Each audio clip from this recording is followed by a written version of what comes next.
Okay, hi everyone. Thank you for joining us today for our webinar, Specifying the Building Envelope, Enhancing Performance with Building Science.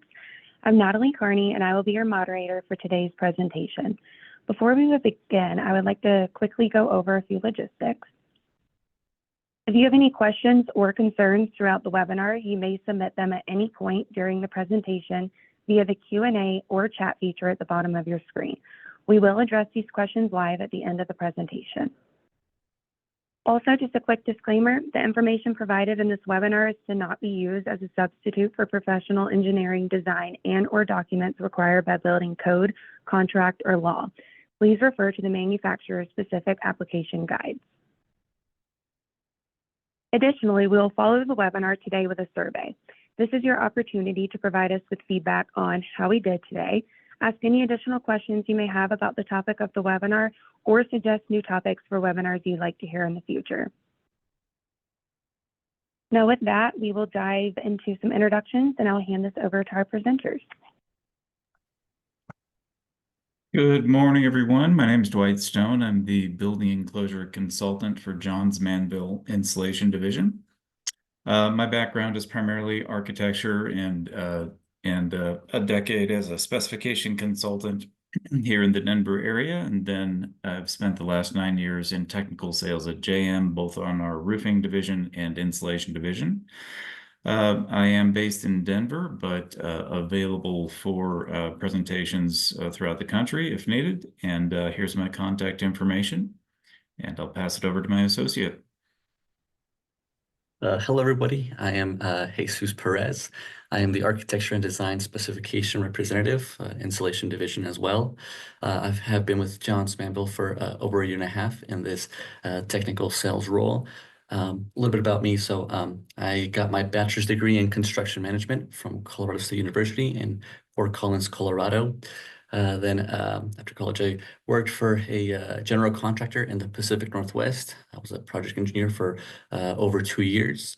Then I've moved back to Denver, and I've been with JM ever since. I am based out of Denver, and my contact information is up on the screen as well. So let's get started. So again, welcome to our course on specifying the building envelope. We are going to discuss the elements of specifying a high-performance wall system. We have broken it down into 4 categories: editing master specifications for various installations types, review of building science concepts, discussion of how to design an effective building envelope, and testing your designs with WUFI system modeling. So let's start by learning a little bit about the building enclosure and the history of the wall. The building enclosure is a critical part of any building. Aside from any structural functions, the main purpose of the envelope is to separate the conditioned indoor environment from the outdoor environment. To accomplish this, the building enclosure must control moisture, mainly in the form of rain, air movement, and heat, and as well as provide some sound control and protection from fire. The building enclosure includes the roof, windows, foundation, and walls. And in general, we always want to be able to control, to clearly show where the enclosure separates the indoors from the outdoors. And this drawing on the screen shows that the enclosure concept. So walls have changed quite a bit over time, and much of this change has occurred in the last 60 years or so. The first walls were simply stacked stones or logs, like the photo on the left. No one would think that this 1,000-year-old Irish church is particularly comfortable, but you can't argue that it's not durable. Comfort came in the form of tapestries and animal furs on the walls and floors. The next step was to use mortar or mud to seal stones, bricks, or logs together, but the concept was the same. Next came the cavity wall, which added an airspace between 2 mass walls. The gap was to drain rainwater. Then wood framing developed efficiency in the structure of smaller projects, but left large holes in the structure, which required insulation. Metal framing became even more efficient, with metal superstructure capturing the building loads and the infill framing holding the wall system. But metal is highly conductive and needs something to reduce the thermal transfer. Adding exterior insulation increased efficiency and give rise to a more holistic approach to the building envelope. So we, excuse me, we all understand the importance of insulation in the building envelope, but let's take a look into the master spec options for products and installation to clarify their application in architectural specifications. To review, the building envelope really starts at the foundation, normally a concrete stem or foundation wall and concrete slab with a little R value in itself. Here, continuous insulation will actually break the conduction of energy from concrete to the surrounding earth. Many types of materials can be used to do this: spray foam, mineral wool, polyiso, polystyrene, board products. Foam products are actually the best here, and ASHRAE has some recommendations for best application locations to increase the F factor values for perimeter applications. As we see on the screen, here are some ASHRAE recommended applications and some that they are a little bit iffy about, and then a couple they don't recommend. Really, this is just for calculating the F factor, which is the heat transfer per linear foot of foundation perimeter. So master specifications have multiple products listed for these applications, starting with polystyrene foam boards, which are perhaps the most common for subgrade materials. Some of these foam boards are designed for foundations with actual drainage channels built into them and filter fabric pre-applied. But some are not, and we see the ones that are not up there, which are not in bold. So 15 psi is obviously too light for this application, but 25 psi is really sort of the minimum standard for this. It's actually a type 4 in extruded polystyrene and a type 9 in EPS.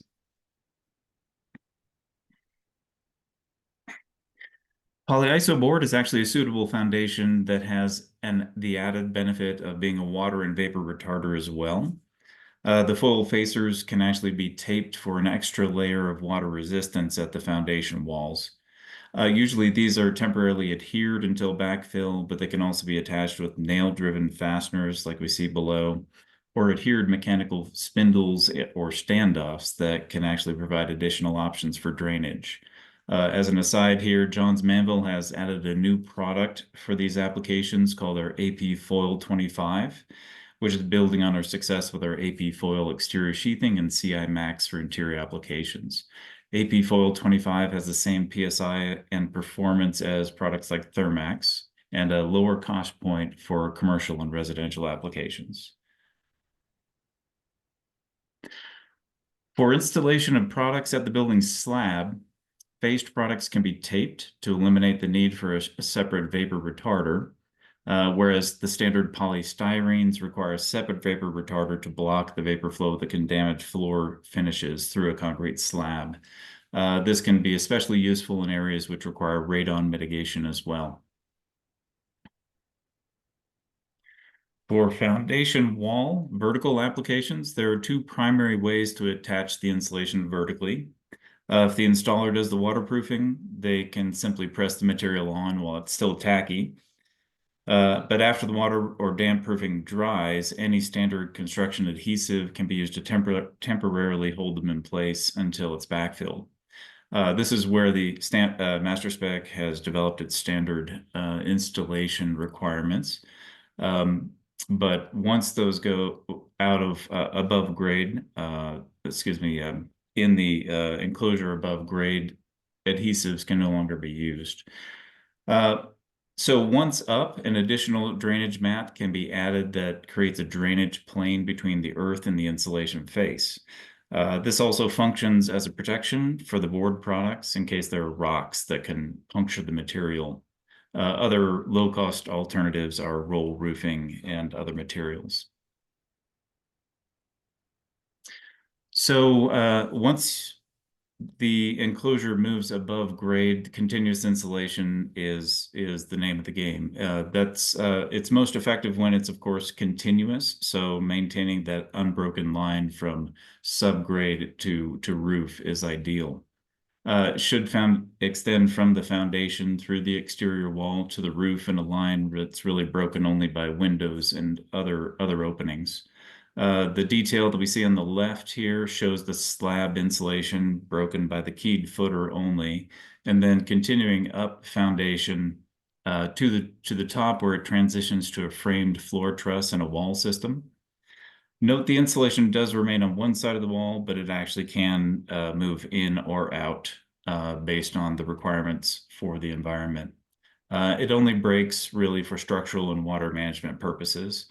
The detail in the middle actually shows the same location on the outside of the wall for the insulation and the vapor profile of this system, which actually doesn't have a vapor retarder. The final detail on the right is for the critical juncture of roof to wall systems. Frequently, spray foam can be used in this application to eliminate any leakage.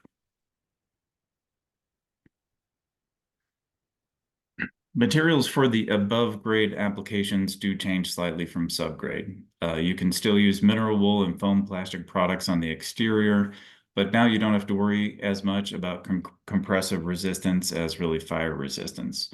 Polystyrene and polyiso can be used here, but the code really only requires 15 psi, and for good reason. There's very little compressive forces being applied, as the loads are usually taken by the furring or cladding attachment mechanisms.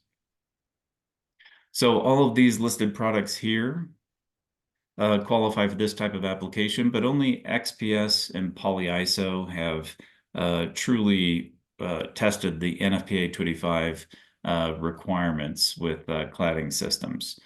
So for the exterior fire durability of the systems. EPS is actually short for expanded polystyrene, which the code or the master spec actually calls molded polystyrene. Threw me off for a couple of years there. The XPS is extruded polystyrene, which is a more durable material due to density, but it's also more flammable than polyiso for exterior systems. So the real winner out of these three is the polyiso board products, which can endure more heat and abuse than most polystyrenes and still retain their shape when tested for fire resistance. But if fire is your primary concern, nothing really beats the durability of mineral wool, which is also known as rock wool, stone wool, slag wool. It's called a lot of things. And some specifications bundle it with mineral fiber, with glass fiber, and call it mineral fiber. Whatever you call it, it's a very robust material. Designed for exposure, and the exterior material is treated with a silicone to repel water away from the surface and down to the ground where it belongs. A couple of things to note about this product. ASTM C612 is actually a service temperature test.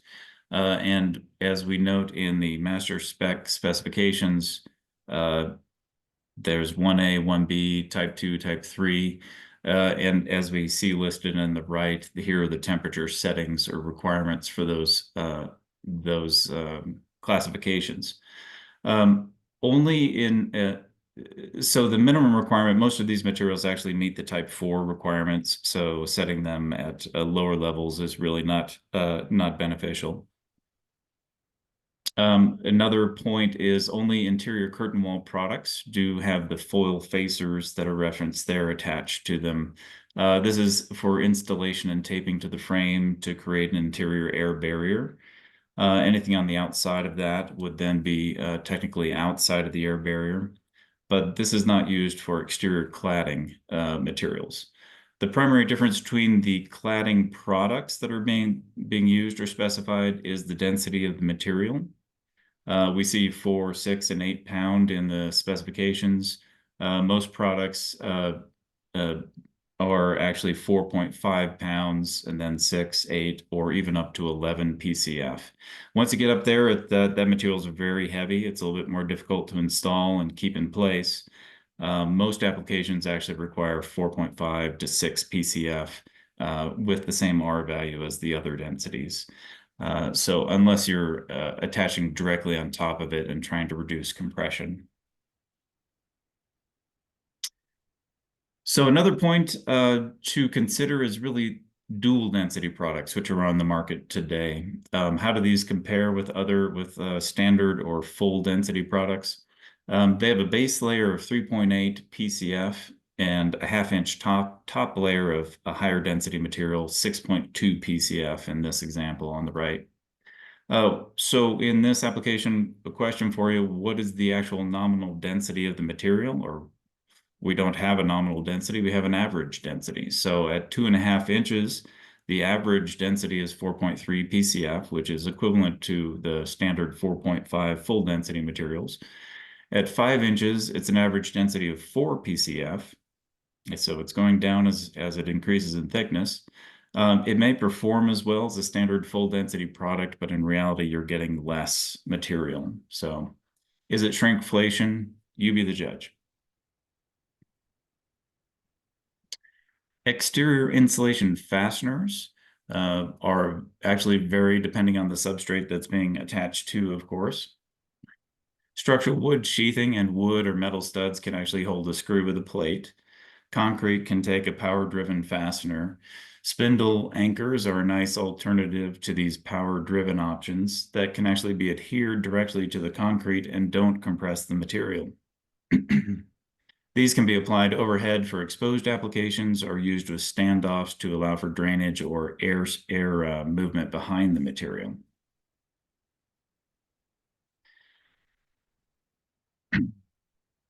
So specifications get a little bit crazy when they try to cover too much ground with one paragraph, like installation of general building insulation.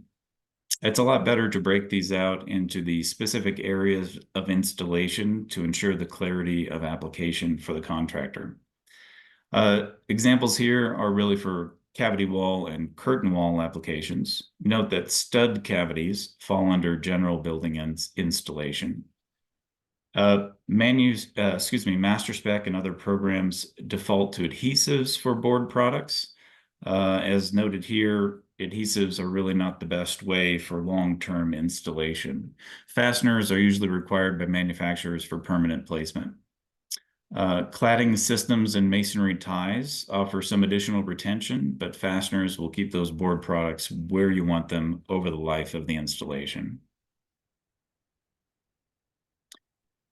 Curtain wall products use clips, tape, or back pan assemblies to hold insulation in place. These are frequently shop fabricated by the curtain wall supplier prior to installation.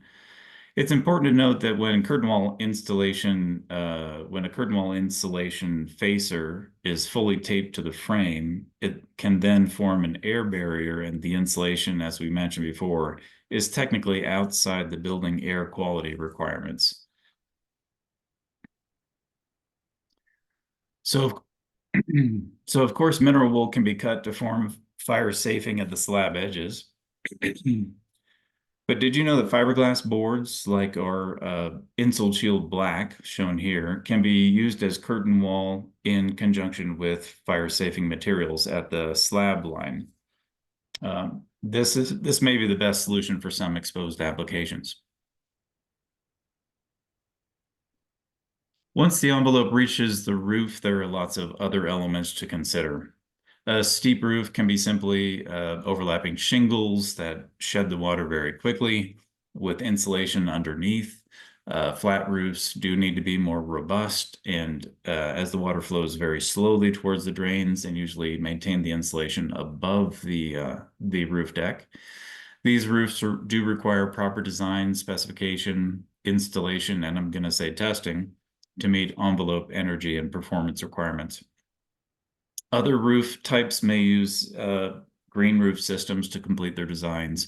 The complexity of these systems is a little bit outside of the scope of this presentation, but you can reach out to our roofing division at rsspecservices@jm.com to inquire about products and assemblies to match your envelope requirements. So now that we've covered the particulars of envelope insulation products and installation, let's zoom out for a second and discuss the science concepts behind building envelope design. The performance of the building envelope is based on how well it controls water intrusion, air movement, its durability, health, comfort, and energy efficiency, just to name a few key points. This is a lot to ask for of the walls around us, especially when presented with both environmental and built-in challenges, preventing optimal performance. So let's look at some of the challenges that walls must face.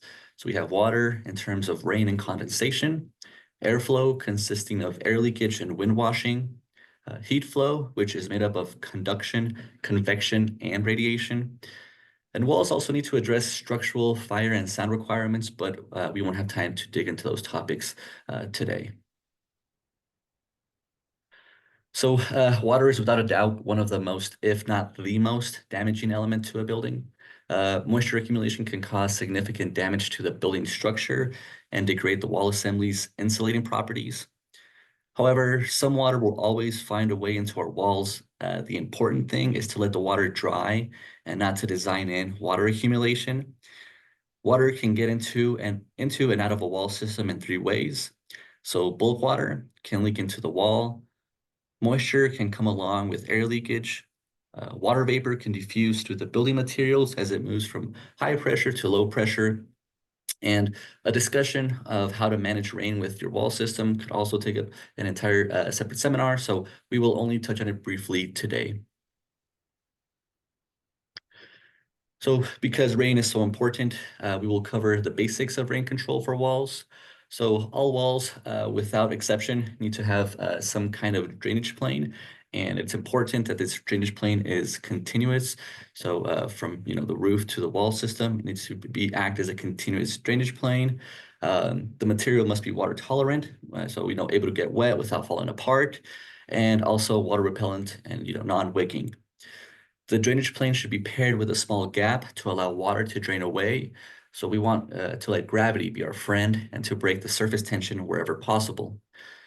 The drainage plane should be connected and integrated with flashings around doors, windows, and other penetrations. So here are some examples of good and bad drainage planes.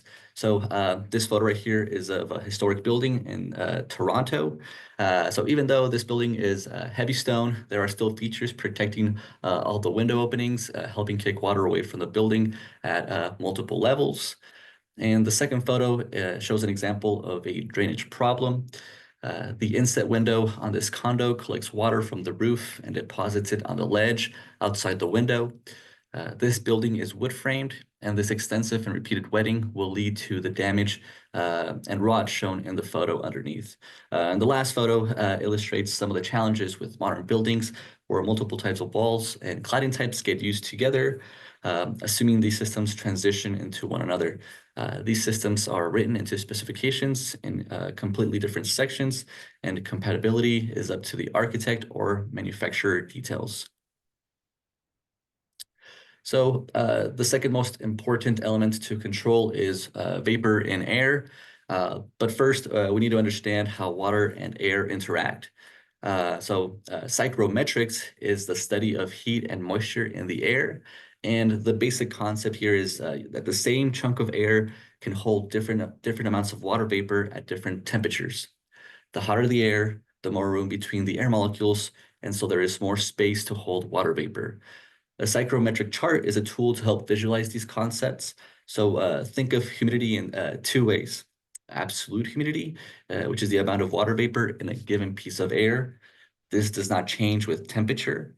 And then there's the more familiar term, which is relative humidity, and that is how much water vapor is in the air compared to how much water vapor the air can hold. The temperature at which a given piece of air reaches 100% relative humidity is called the dew point. Anytime a piece of air cools below the point where its relative humidity goes to 100%, water must condense out. In general, we want every surface in our wall system to remain above the dew point of any air it encounters. So this is another way to view it. And so imagine 1 pound of air as a volume with a small volume of water vapor inside of it. At 40 degrees Fahrenheit, that amount of water fills 50% of the space between the air molecules.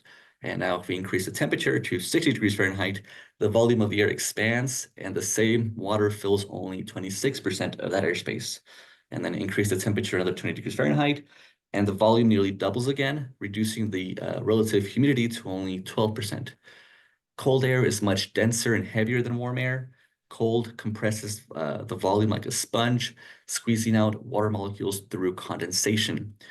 Because this effect can be so damaging to envelope systems, it's a good idea to test the specified designs to see the probability of condensation in the system through multiple climate cycles. Okay, so let's look at a simplified example of that dynamic in exterior walls in a cold climate. So assume the interior temperature is a comfortable 7 degrees Fahrenheit and the exterior is 5 degrees Fahrenheit with more absolute moisture inside due to occupant load.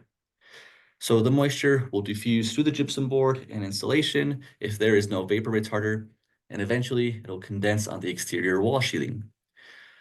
Under these conditions, for 30 days, 1 square foot will collect water, but slowly, and the amount of water shown on the screen is about 2 tablespoons. Okay, so now assume there is a vapor retarder, but also assume there is a small air leak allowing, a small air leak in the gypsum board allowing 0.05 cubic feet per minute to leak through. This small leak will allow up to 10 times the amount of water into the wall over the same 30-day period. So now we have a significant problem. So now let's look at a wall in a hot climate. So notice our new starting point is with air that is holding much more water than in the winter condition. As before, our wall system, our wall doesn't have any air leaks. This is just diffusion. So moisture will now diffuse through the exterior sheathing and insulation until it hits the interior gypsum cooled by the air conditioning. So now we will get condensation, especially if we have covered the gypsum board with, we have not covered the gypsum board with a vapor retarder, or we have covered the gypsum board with a vapor retarder like craft paper or a vinyl wall covering. And notice that our initial moisture accumulation is about 3 times that the rate in the winter. This can lead to mold over time. So with the same air leak coming through the humid exterior, we have a much more significant problem. So now the water is building up on the back of the wall at a higher rate, leading to 15 times the amount of water from just simple diffusion. So I will, ask you guys, what is the worst case scenario, a hot or a cold climate? As you can see in the slides, a hot climate would be the most worst case scenario. And which mechanism of vapor control is more important? Again, so diffusion or air leakage. So as you can see in the slides, it is air leakage. So this is why air tightness is the focus of the new building codes.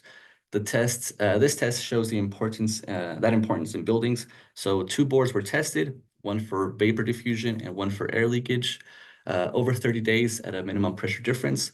1 4x8 sheet of gypsum board will allow a 1/3 quart of water to diffuse through the material. And the same board with a 1 by 1 inch hole cut in the center allowed about 30 quarts of water through. That is about 7.5 gallons of water. So the importance of air sealing cannot be overstated, and the placement of the air barrier is equally important. So vapor retarders can actually have their own specification, but it's somewhat misleading to actually break them out from the other products. Here are 2 types of vapor retarders that are called out for framed assemblies, polyethylene and reinforced polyethylene. In reality, there are many types, from simple paint and caulk to specific membranes applied to the building interior or exterior. The real vapor control is built into the wall system itself through the permeability of the materials being used and how they're joined together. This controls the diffusion of vapor through assemblies, but more importantly, the movement of air through the system. Okay, so the pressure of air around in a building, so it comes from 3 sources. So we have the stack effect, which occurs because, so like I said, warm air is less dense and wants to rise, and cold air is heavier and wants to sink. This effect is the strongest in the winter when we heat the air in a building and it wants to rise to the highest levels. The warm air rising creates a negative pressure at the bottom of the building, which sucks cold outside air in. This is also known as the chimney effect. So our buildings are effectively big hot air balloons that are too heavy to float away. And the taller the building, the stronger the stack effect. The stack effect can be reversed in the summer in an air-conditioned building. Building interior air that is cooled will sink, creating a negative pressure at the ceiling and suck in heated air from the attic down into the interior. And then next we have wind, right? So wind also creates pressures by blowing on a building, creating a positive air pressure on the windward side and a negative air pressure on the leeward side. This sucks air out of the leeward, out of the leeward side of the structure, and so the stronger the wind and the taller the building, the higher the pressures. And so lastly, we have fans and HVAC equipment, which can create positive or negative pressures in different parts of a building. Exhaust fans pull out interior air, creating a negative pressure that draws the outside air in. This can be good in the winter because it can dry the interior climate by taking moisture out. However, in the summer, it can do the reverse by bringing moisture in. And excessive negative pressures in a building can cause significant problems with how combustion appliances such as furnaces and hot water heaters operate. To resist all these forces requires the same thing, a well-sealed, durable air barrier. And if there are no holes for air to leak through, these effects can be mitigated. So wind washing is a phenomena of air intrusion into the wall assembly rather than air movement through the assembly. This occurs when air bypasses the air barrier and enters into the wall cavity, where it can absorb or give up heat and moisture before going back where it came from. With wind washing, the leaked air does not go completely into or out of the building, which makes this unmeasurable by blower door testing. Wind washing through insulation can ultimately reduce its effectiveness with moisture and other contaminants. So the National Research Council of Canada has noted that the air barrier is the most important component when creating a durable building envelope. So air and moisture intrusion can have many deleterious effects, from thermal comfort to moisture damage, and ultimately a loss of building energy efficiency over time. So air barriers can come in many types, from interior paint on drywall, like vapor retarders, with sealed framing and joints behind them, to exterior roller applied or sprayed membranes, either 20 or 40 mils thick. Note the specifications do have differences for those specified in different specification sections. One of the common materials used to control airflow in robust assemblies is actually spray foam. Both open and closed cell products do have air barrier characteristics. Open cell is an air barrier when sprayed in a 4-inch stud cavity at 3.5 inches. And closed cell is only is an air barrier at 1-inch thickness, applied either inside or outside the wall assembly as a dual-purpose weather barrier. This can actually be a way to build resilience into the air resistance requirements of your assembly, and not rely on just one system to stop that critical airflow. So a standard commercial wall system should have multiple elements designed into it for resilient, durable performance over time. And here on the screen are many of the options that add performance to the system, right? So we have various types of exterior claddings like stucco, metals, EIFS or cement boards, and then continuous insulation in the form of rigid foam boards or spray foam or mineral wool. Building wraps, which can be mechanically fastened or a peel and stick, liquid applied membranes and flashings, exterior sheathings, stud cavity insulation, phased or unphased, plastic shielding on the interior, interior gypsum board, and wall coverings such as paint or finishes. But do be careful with elements that are vapor impermeable, like some liquid applied membranes, plastic shielding materials, and wall coverings. These will function as impermeable vapor retarders and may lock vapor in the wall system in the wrong locations. So the primary challenge to building efficiency is heat transfer, which is driven by three mechanisms. So there's convection, conduction, and radiation. These elements work together to create a dynamic movement of heat through and around the building envelope. Controlling each of these elements is a challenge that you must address for higher building performance. And energy modeling attempts to take all of these elements into account to increase the envelope efficiency. Okay, so we have covered the basics, right, of the heat transfer, the three main mechanisms. So let's see what a framed wall cavity looks like. So if the wall cavity is empty, we have two main mechanisms moving heat from the warm side to the cold side of the wall. Right, so we have radiation across the wall cavity, which accounts for 75% of heat transfer. And we have natural convective loops, which account for the remaining 25%. Now let's add insulation to the wall cavity. So when we add insulation to the wall, we primarily do two things. We're suppressing convective loops and reducing radiation. So this reduces heat transfer by over 90%. And the remaining heat transfer mechanism is now conduction through the framing and any radiation between the materials that may still be allowed through. So the remaining conduction through the wall system is known as thermal bridging. This is when heat conducts around the building insulation or the insulation, often through framing. If the framing is steel, thermal bridging can reduce the overall effectiveness of a wall system by over 50%, and can cause cold spots on the interior walls that can lead to ghosting, condensation, and even mold. This can happen even when the wall has good cavity insulation and air sealing. The best way to minimize thermal bridging is by using continuous insulation, usually on the exterior, to thermally separate the framing and structure from the exterior cladding. Many elements contribute to thermal bridging, mostly structural metals, concrete, and wood.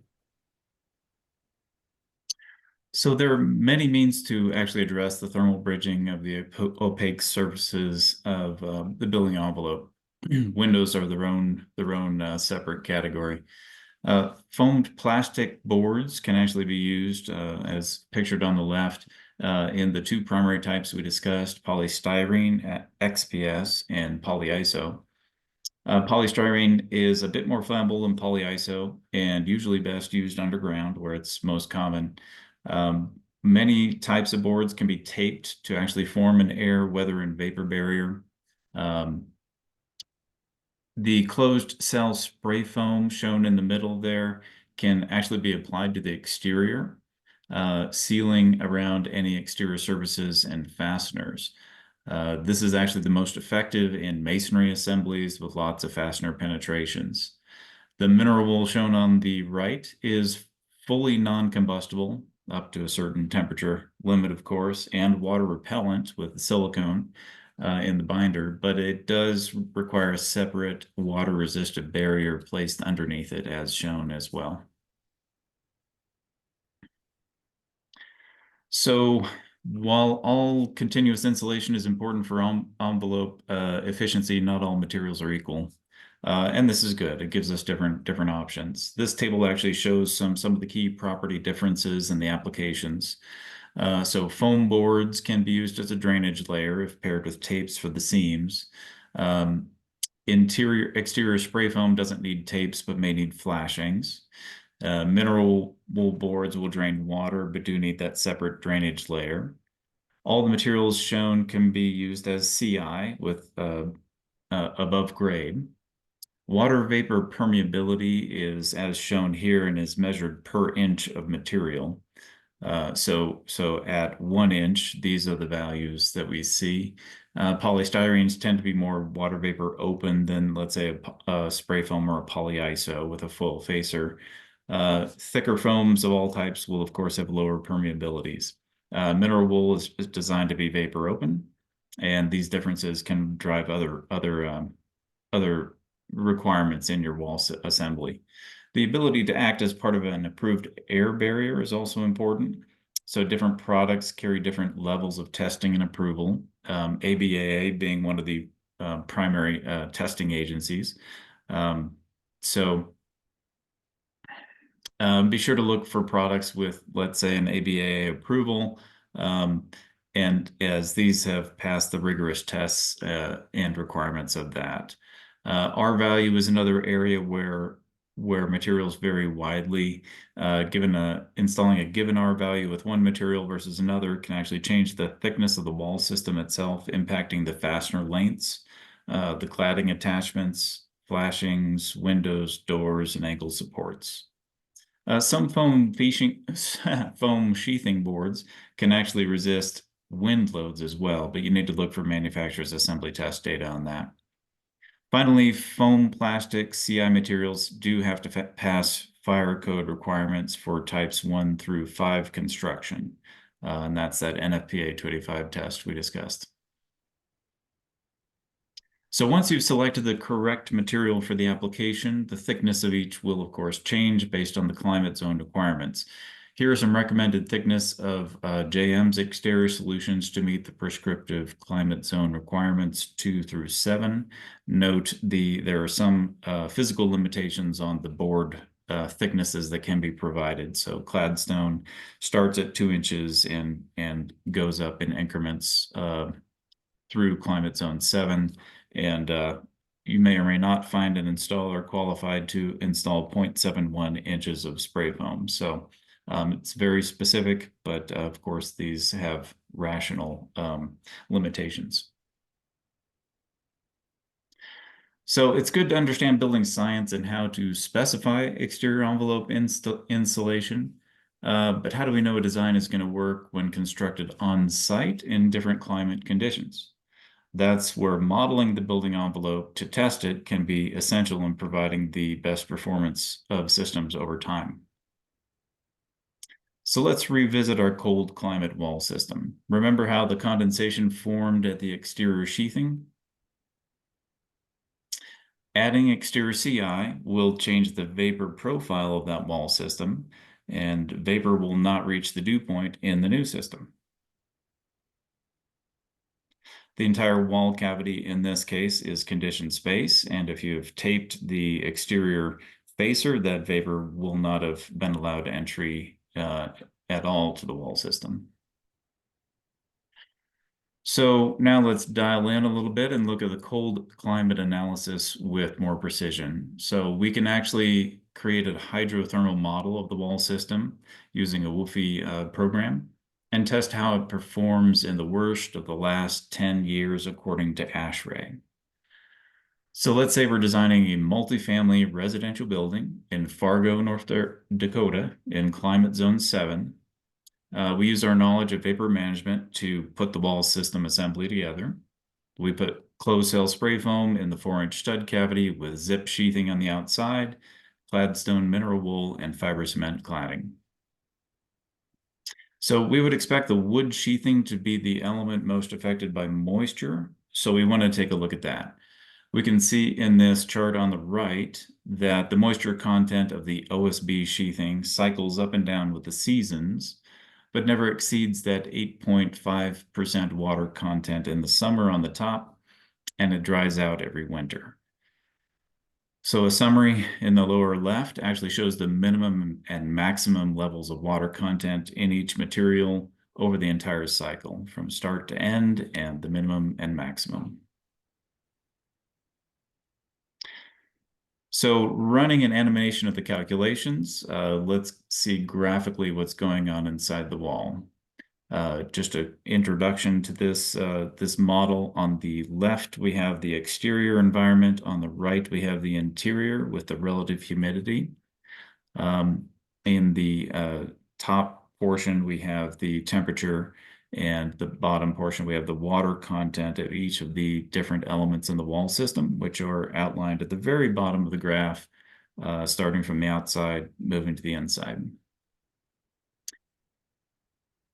So the wall material, let's see. So over this 3-month period, let's start the animation. We see that the dew point on the top, the magenta line, never actually crosses the temperature line, which is inside the wall system, represented by the red line. So that temperature line maintains, stays above the magenta line, which is very important. We also see the relative humidity in the system down below never reaches above 80%, and that indicates the wall system is specified correctly for this climate and is going to be durable and resilient to the extremes, 10-year extremes in this area.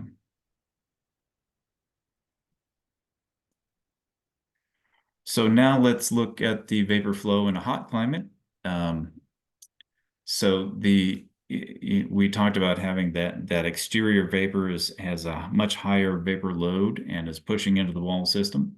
So instead of collecting inside the wall and condensing on the drywall, it can be stopped at the exterior of the insulation from even entering the stud cavity. So the interior of the wall, in this case, is now conditioned space, and vapor cannot reach a dew point in any part of the wall.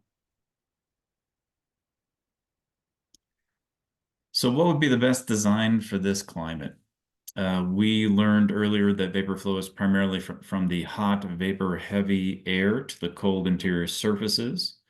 This model actually compensates for that by placing foil-faced polyiso with taped joints over the structural sheathing, forming a robust air, vapor, and water barrier with open cell spray foam in the stud cavity, which is vapor open, but air closed. This blocks the vapor diffusion from the exterior to the interior of the wall, and let's see how it performs. So as you can see, after 3 years, the moisture cycling in the OSB layer, which is the wood layer in that wall, does not exceed the 15% safety range. It really tops out at about just above 12%, and you can see it trending a little bit downward. This is a good indicator for system performance, and the water content remains in a range and does not accumulate in any of those layers. So that's a good sign too. So as we can see in this animation, the dew point never exceeds the temperature in the various layers of the wall system, and the relative humidity indoors remains very stable over time. So this is assuming nobody leaves the door open, of course, and letting loads of vapor inside. This would be an excellent enclosure solution to specify for this climate down south that would be both durable and robust over time.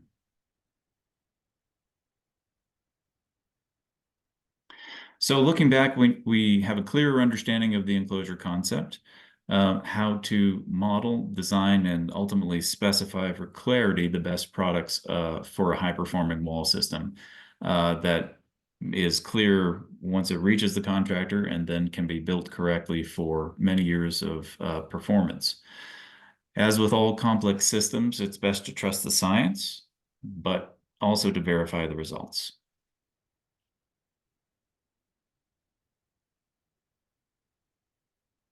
Awesome. Thank you, guys. Before we get into some questions, I'd like to take a few minutes to go over some additional resources we have for you. First and foremost, we maintain all of our informational resources on an online portal called The Source. You can get to this via jm.com, or if you scan the QR code to the right, it will take you to this online page. This is where the webinar will be posted within the next few days, and you'll also have access to other recorded webinars, blogs, product documents, trainings, and tools. Also, some additional resources I encourage you all to follow is our building installation social channels. We provide a wealth of informational resources on both of these. Finally, for anyone who attended today, you will receive a certificate of completion after the webinar that may be submitted for professional development hours. This will be sent to you via email and should be in your inbox by next week.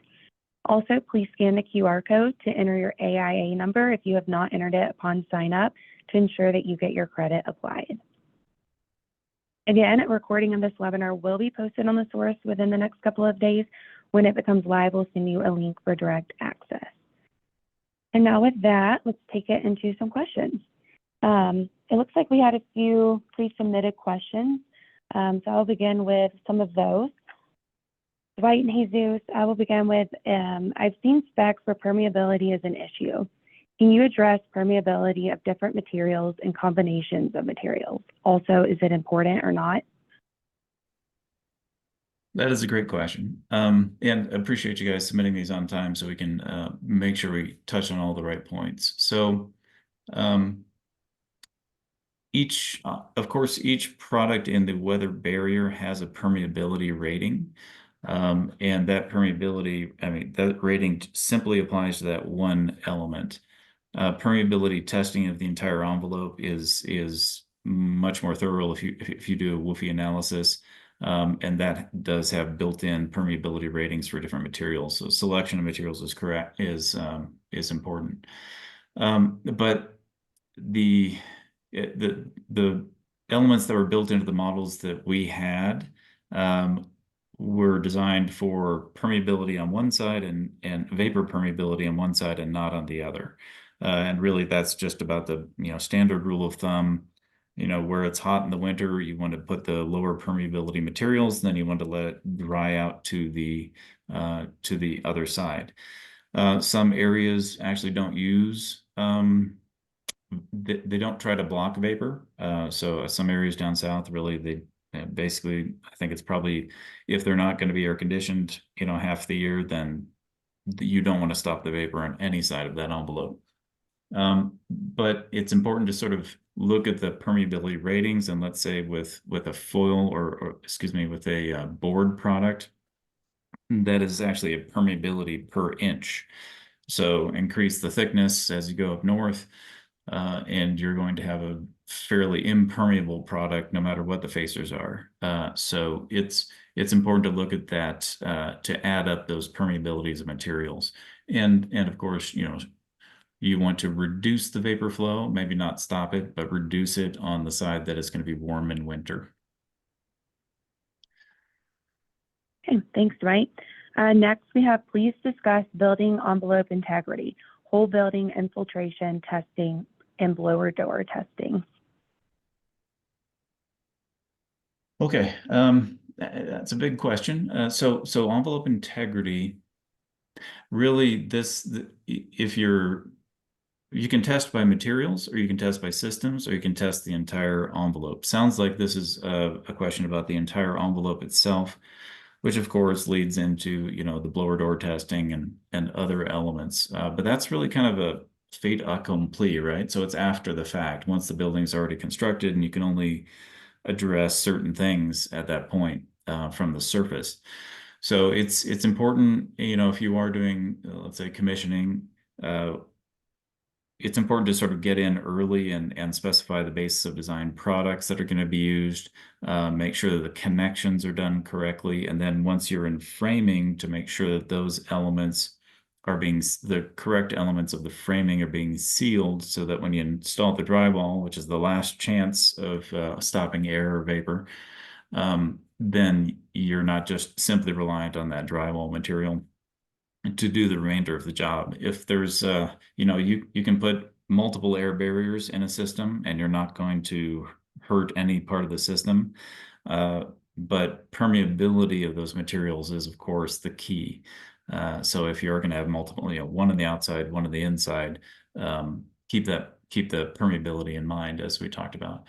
So it's, once you get to the sort of the drywall and the full enclosure testing, it's your last chance, and at that point you've only got a few things you can do, which is sealing up that drywall and putting another layer of paint on the interior of the system. And the exterior, of course, you may have more options. Hope I addressed enough elements of that. In terms of testing for the integrity, of course, blower door testing can be done from it used to be only required for residential, but now it's a requirement working into the commercial codes, depending on the area you're in. And that's just a much bigger process. You can test that either by Let's say for a multifamily, you may test one unit as an example. The code may only require that. Or, a commercial building, you can test by floor, if you've got multiple floors, which are sealed. And that is a much easier process than testing the entire building at once. So there's just, there's different requirements, I guess, in the code. And I think, thank goodness for that, because, doing an entire enclosure for a large multi-story building can be daunting. And I just did want to add one more thing. Like Dwight said, it's important to have a properly sealed envelope,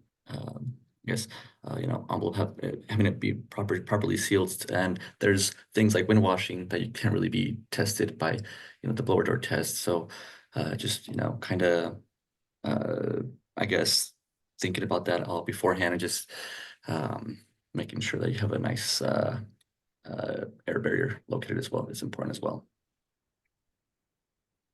I had a chat question here I wanted to answer real quick. Scanning the code for credit, just pull out your phone and it'll take you to the website. You can fill it out there. Okay, thanks, Dwight. We have a live question come in. It says, this is a question regarding a current project in northern New Jersey. The brick veneer failed and fell off an existing CMU wall, 50 plus years old. When rebuilding, should we add a WRB liquid on the exposed CMU prior to reinstalling new brick? It's a good question. There is an existing. I'm just wondering what the previous WRB was. So if it doesn't have one, yeah, you definitely need one, and that's going to make sure that water stays out of that wall system or the interior of the building. And as we saw, I mean, the brick should really act as a rain screen on the outside of that. But as moisture can actually get in and rust those assemblies. So definitely better safe than sorry with that. And adding a WRB on the CMU would be a great idea. Okay. We have, what are the long-term benefits of addressing thermal bridging and building design? Jesus, you want to take a shot? Yeah, sorry, I was on mute. So what are the long-term benefits of addressing thermal bridging and building design? So of course, some of the effects, it'll improve energy efficiency. It can reduce operational costs, and overall just enhance the occupant comfort, right? And overall, I think it'll also increase building durability in the long term. And there's other benefits which we saw in the presentation, which is controlling the condensation. So there are recommended proportions of insulation outside versus insulation inside. And there was a period of time when folks were pushing all the insulation outboard, and that really just eliminates the concern about condensation in the cavity. But some areas it's more of a concern than others. So every inch of insulation you add on the outside gets you actually more R value or effective R value of the wall system than an inch of insulation inside. So definitely you're getting more benefit from the exterior insulation due to covering up the thermal bridging or controlling thermal bridging than you are with interior fiberglass or other types of insulation. Okay. Next, we have, please discuss building envelope commissioning. All right, so this is a good one. And definitely I'm not a commissioning agent, so there's many more details that can be filled in here. But building envelope commissioning is there's a BEC commissioner, and then there's the mechanical commissioning. Mechanical commissioning is built into pretty much any commercial project. When you start up the systems, you make sure they're balanced out. You make sure there's not, the air leakage is not too much, of course. And that's really sort of the litmus test for those air barriers. But when you're bringing a commissioning agent in earlier, there's many ways to do it. The earlier the better, usually, as long as the the project team sort of um, assigns the commissioner the responsibility of developing the plan. That can actually be brought in and design documents, right? So DD level of specification. Of course, you have to select the basis of design materials are going to be used, talk about the connections with all the, connecting all the different elements, and honestly drawing a section of the building showing where that air barrier is, where the water barrier is, etc.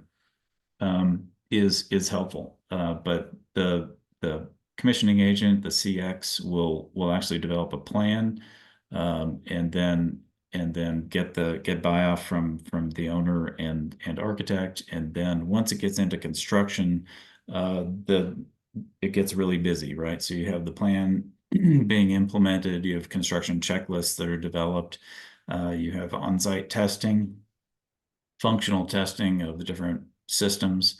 You can do a lot of it with a mock-up, which, when I was writing specs, it was just like, let's do hose stream testing or air testing on a mock-up. But now when you have a commissioning, it's much more official. And of course, there's a specification in the front end of the spec that is added as well for this. You've got the the testing results, the findings, startup of the systems, and then training of the people to maintain those systems. And then there are some other elements that may be part of the plan, which are after occupancy, which are about maintaining the air barrier integrity and other elements during the building life cycle. So it can be as detailed as the owner allows, I guess, or the specification, the lead requirements state. So depending on the level of lead that you're shooting for. Okay. It looks like we're a little over time here. So if we didn't get to your question today, we will reach out to you via email. Thank you very much to everyone who attended today. If you have any additional questions, please do not hesitate to reach out to any of us directly or via the survey that will pop up on your screen directly after the webinar. Otherwise, take care and enjoy the rest of your week. Thanks, everybody. Thank you, everybody. Thank you, Natalie and Molly.